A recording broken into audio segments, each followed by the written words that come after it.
Have you ever wondered why some people who never earned huge salaries become millionaires, while others who make six figures still struggle with money? Or why brilliant investors sometimes lose everything?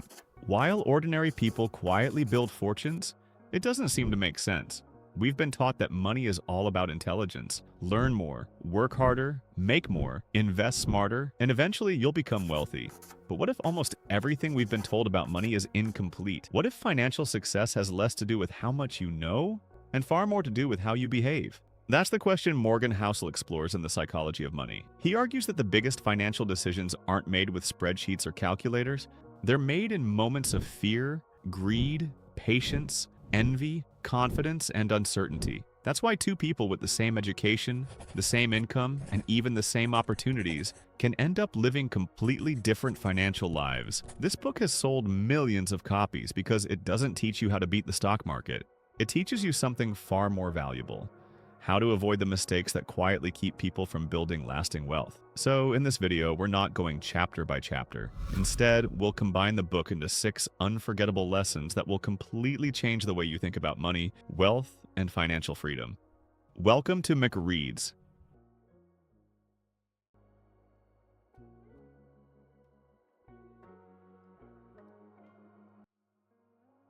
Most people think making good financial decisions is all about being smart.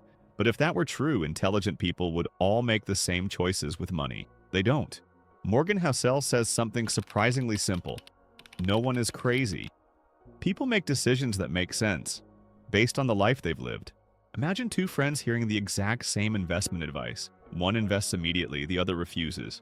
The difference isn't intelligence. Maybe one grew up watching their parents slowly build wealth through investing. The other watched their family lose everything during a market crash. The same advice feels like an opportunity to one person and danger to the other. That's because money is less about spreadsheets and more about psychology. We all see the world through our own experiences. Even history proves this. During the Great Depression, millions of Americans lost jobs, homes, and savings. But John F. Kennedy barely felt its effects because he grew up in a wealthy family. They lived through the same event, yet carried completely different memories of it. And those memories shape how people think for decades. But there's another force most of us ignore: luck. Bill Gates is one of the greatest entrepreneurs in history. His talent is undeniable. But Gates himself admits he was also incredibly lucky. He attended one of the few schools in the world with access to a computer at the perfect time. His best friend, Kent Evans, was just as bright. They dreamed of building a future together. But Kent died in a climbing accident before he ever had the chance. One life was lifted by extraordinary opportunity. The other was changed by unimaginable risk. Neither had anything to do with effort. That's why you should be careful about judging people only by where they end up. Success isn't always proof that someone did everything right. Failure isn't always proof they did everything wrong. And the same idea explains why some people spend money on things others don't understand. Someone struggling to survive might buy a lottery ticket not because it's a smart investment, but because sometimes people aren't buying a ticket, they're buying hope. The lesson is simple. Before asking, why would someone make that decision? Ask instead, what experiences would make that decision feel reasonable? That single question won't just change how you think about money. It'll change how you understand people.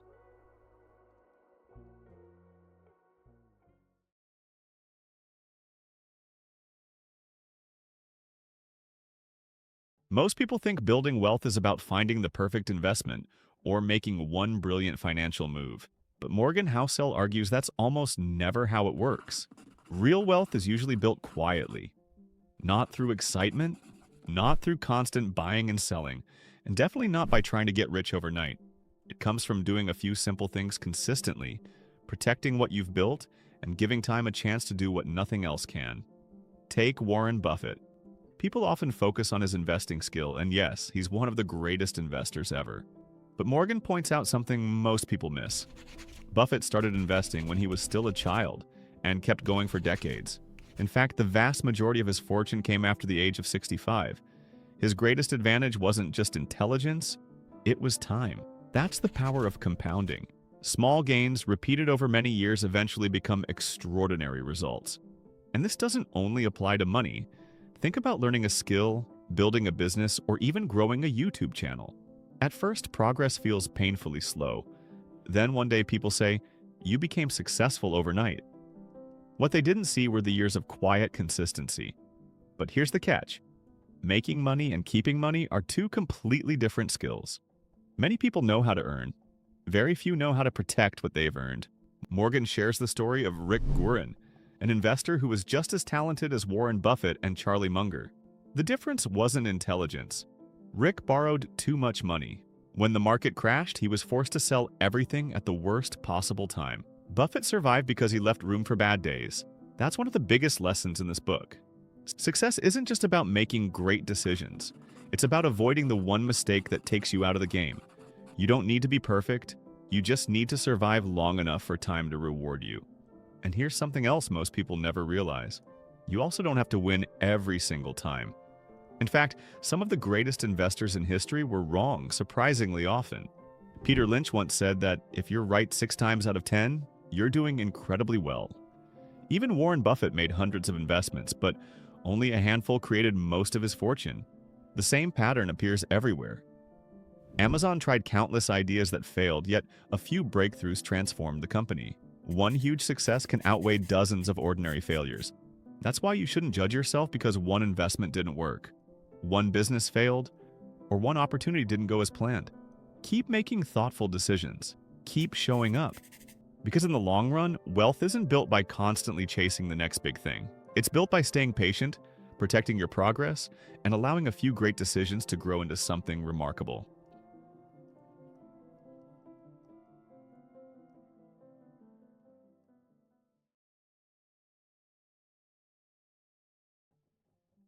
Most people grow up believing that the purpose of money is to buy bigger houses, nicer cars, and more expensive things. But Morgan Housel argues that we've been chasing the wrong prize. The real value of money isn't what it lets you buy, it's what it lets you choose.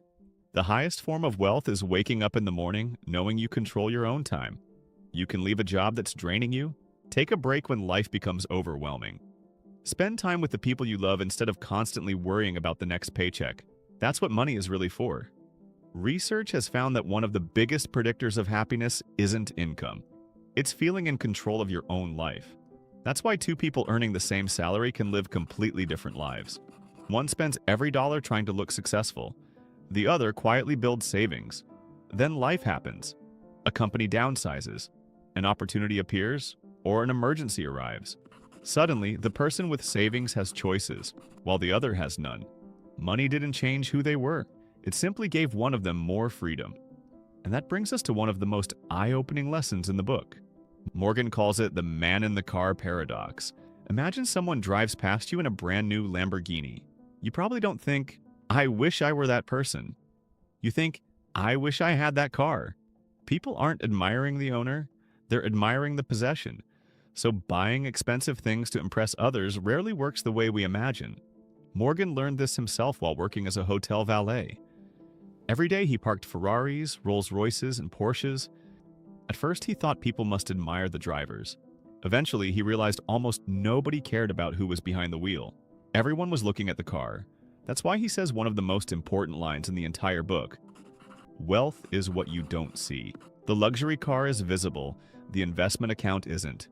The designer clothes are visible, the emergency fund isn't. Real wealth is often invisible because it hasn't been spent. And that's why saving money matters. Not because you're trying to become the richest person in the room, but because every dollar you don't spend buys a little more freedom tomorrow. Saving isn't about deprivation. It's about giving your future self more options. Because at the end of the day, money is just a tool. And the best use of that tool isn't to impress people. It's to build a life where your choices belong to you.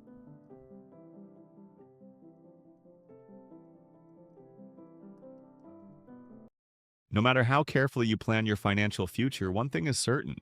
Life will surprise you. That's one of the biggest lessons Morgan Housel shares in The Psychology of Money. Most people believe the key to success is predicting what will happen next. But history tells a different story. The events that change our lives the most are often the ones nobody sees coming. Think about the Great Depression, the 2008 financial crisis, or the COVID-19 pandemic. Before they happened, very few people predicted them, yet they changed the world. History can teach us how people behave, but it can't tell us exactly what the future will look like. That's why Morgan says history is a guide, not a crystal ball. Instead of trying to predict every surprise, prepare for the fact that surprises will happen. One example he gives is the 2011 tsunami in Japan. Engineers designed the Fukushima nuclear plant to withstand the biggest tsunami ever recorded. But nature delivered an even larger one. The mistake wasn't poor engineering. It was assuming the future couldn't be worse than the past. This is why Morgan encourages us to leave room for error. Don't build a financial plan that only works when everything goes perfectly. Build one that can survive when life doesn't. Keep an emergency fund.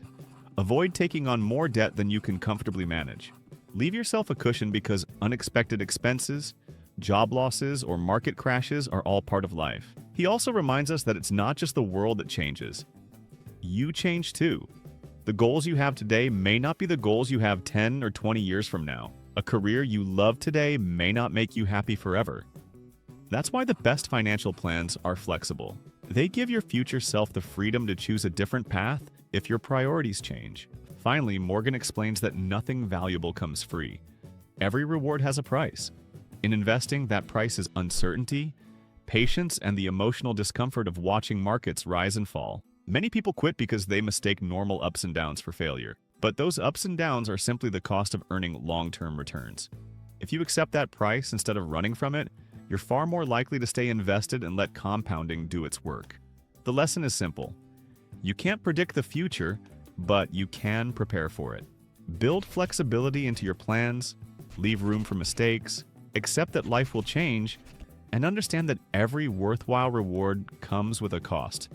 That's how you stay standing when the unexpected arrives.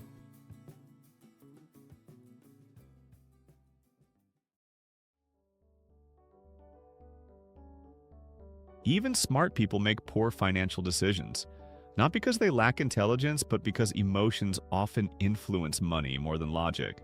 Morgan Housel explains that one of the biggest mistakes is comparing yourself to people who are playing a completely different game. Someone investing for retirement shouldn't copy a trader trying to make quick profits. Your financial decisions should match your own goals, not someone else's. He also warns about the seduction of pessimism. Bad news spreads faster than good news because it grabs our attention. We naturally remember market crashes, recessions, and failures more than years of steady growth.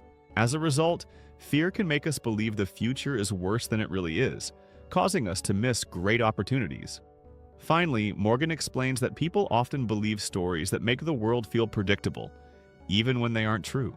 Our minds crave simple explanations for complex events, but the economy, markets, and life are filled with uncertainty. The lesson is simple: don't let comparison, fear, or convincing stories control your financial decisions. Stay focused on your own goals, think long-term, and remember that good financial decisions come from discipline, not emotion.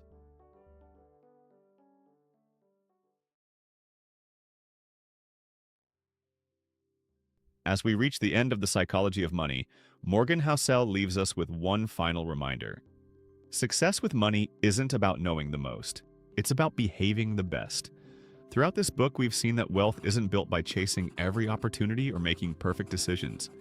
It's built through patience, consistency, humility, and self-control. Morgan also shares his own approach to money. He doesn't try to predict the market or prove he's the smartest investor in the room. Instead, he saves more than he needs, avoids unnecessary debt, leaves room for unexpected events, and invests for the long term. His goal isn't to become the richest person. It's to have the freedom to live life on his own terms. That's really the heart of this book. Money is a tool, not the destination. Real wealth isn't measured by luxury cars or expensive houses. It's measured by peace of mind, flexibility, and having the ability to make choices without constant financial stress. If there's one lesson to remember, it's this: your financial success will depend less on your intelligence and more on your habits. Make decisions you can stick with. Think long-term, save consistently, and don't let fear or comparison distract you. Master the psychology behind money, and you'll be far better prepared to build not just more wealth, but a better life. Nobody is coming to rescue your financial future. Not your boss, not the government, not the next investment trend, and definitely not that one viral video promising you'll get rich in 30 days. The life you want will be built by the choices you repeat when nobody is watching. Every time you save instead of showing off, every time you invest instead of chasing quick money, Every time you stay patient while everyone else is panicking, you're quietly becoming the kind of person who builds lasting wealth. The internet will always tempt you to believe someone else is getting ahead faster. Social media will keep showing you highlights while hiding the debt, the stress, and the mistakes behind the scenes. Don't let someone else's timeline make you abandon your own, because real wealth is surprisingly quiet.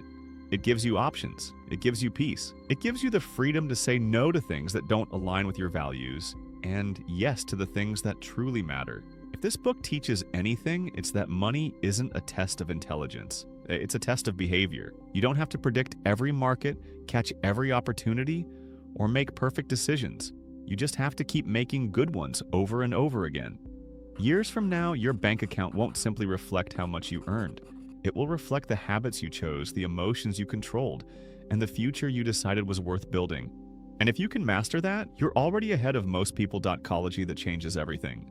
If there's one thing I hope you take away from this book, it's that building wealth isn't about being the smartest person in the room. It's about making better decisions, staying patient, and letting time work in your favor.